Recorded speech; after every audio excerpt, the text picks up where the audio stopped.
کچھ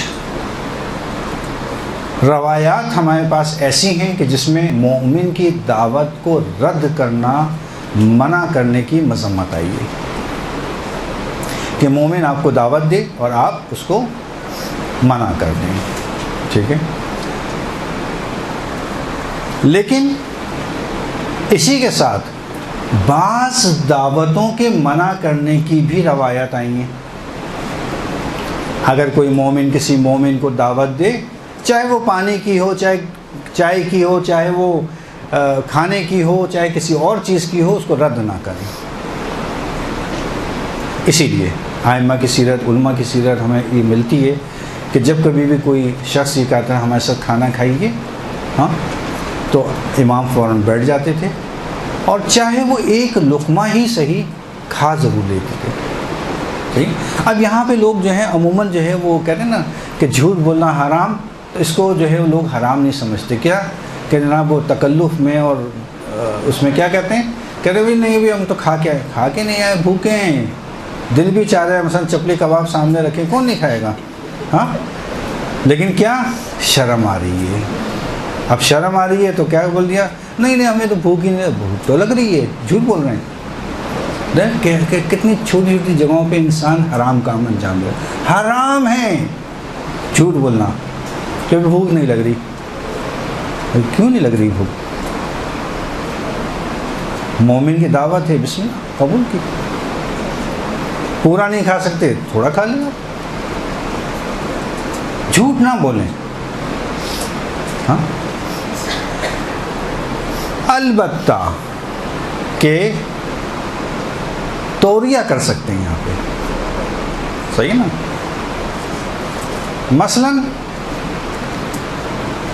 نہیں کھانا آپ کو، اگر جھوٹ بولا آپ نے کہ مجھے بھوک نہیں ہے، یہ جھوٹ ہے.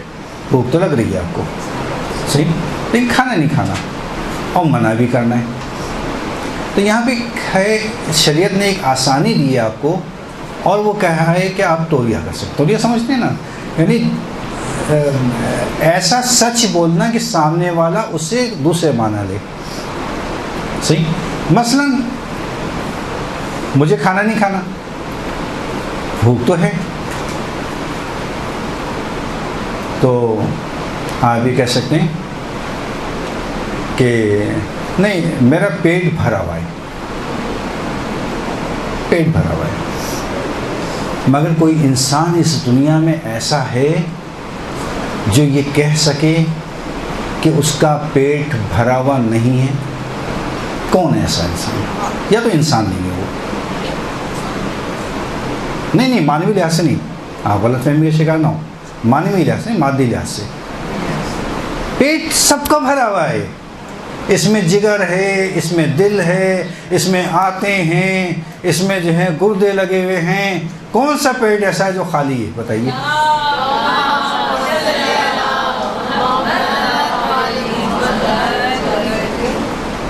ہے کوئی انسان جو دعویٰ کرے کہ میرا پیٹ خالی ہے؟ میں نے یہ تو نہیں کہا بھوک نہیں ہے، میں نے صرف یہ کہا کہ میرا پیٹ بھرا ہوا ہے. اور واقعاً بھرا ہوا ہے، سارے انسانوں کا بھرا ہوا ہے. صحیح.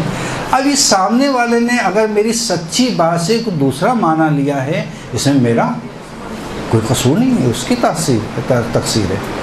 میں نے تو سچ بولا ہے کہ میرا پیٹ بھرا ہوا ہے.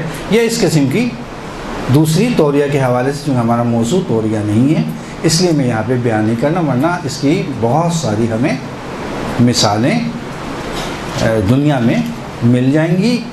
اور بہرحال انبیاء کی مثالیں بھی ہیں، ائمہ کی بھی مثالیں ہیں، اور اس دنیا کی دوسری مثالیں بے انتہا ہیں موجود اس میں.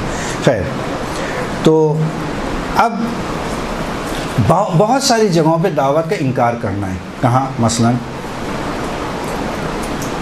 کہ جہاں پہ مذموم ہے، مذمت آئی ہے کہ دعوت نہ قبول کرو اس کی. کیوں؟ ایک مخلوط جگہ، یعنی عورت اور مرد کی مکس گیدرنگ، کہ جہاں پر پردے کا اہتمام نہ ہو اس جگہ پہ دعوت کو قبول کرنا، اس کی مذمت آئی ہے.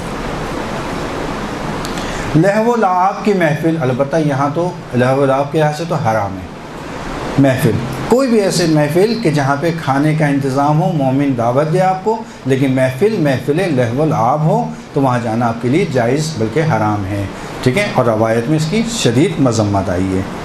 3، عزت نفس کا جہاں مسئلہ ہو، مومن دعوت تو کر رہا ہے لیکن معلوم ہے کہ وہاں جائیں گے تو ہمیں ذلیل و خوار کرے گا، وہاں پہ مذمت آئی ہے کہ ایسی جگہوں پر نہ جاؤ۔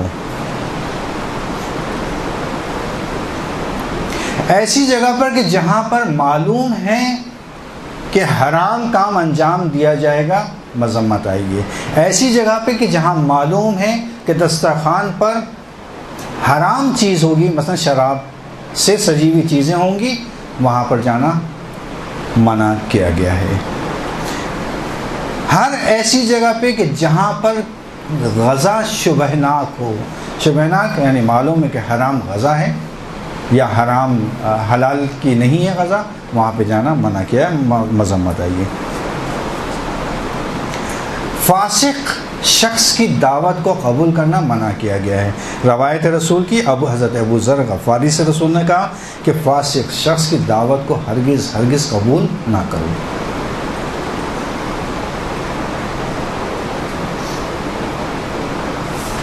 یہ وہ موارد تھے کہ جہاں پر انسان کو منع کیا ہے روایات میں کہ ایسی دعوتوں کا انکار کرنا تمہارا حق ہے، تم انکار کر سکتے ہو۔